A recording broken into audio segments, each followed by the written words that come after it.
गरही और मटका। बहुत समय पहले की बात है। एक छोटे से गांव में एक धोबी रहता था। उसका नाम था रामू। रामू के पास एक गदही थी जिसका नाम था चंपा।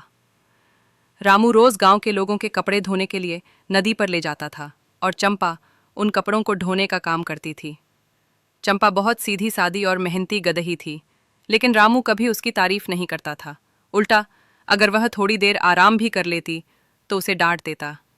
मटका वाला विचार। गर्मी के दिन थे। एक दिन रामू ने देखा कि चंपा बार बार रुक रुक कर पानी पी रही है।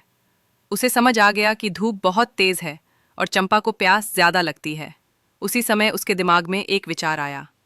अगर मैं चंपा की पीठ पर एक मटका पानी का बांध दूं, रामू ने सोचा, तो ये रास्ते में खुद ही पानी पी सकेगी और मुझे बार बार रुकना नहीं पड़ेगा।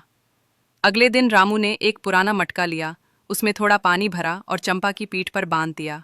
मटके की आवाज और गदही का डर जैसे ही चंपा चली, मटका हिलने लगा।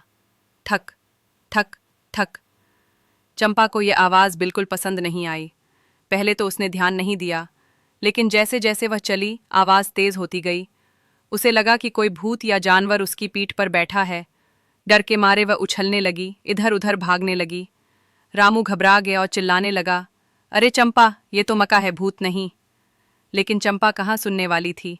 वो तो खेतों में भागती चली गई। रास्ते में मटका एक पत्थर से टकराया और छननन करते हुए टूट गया।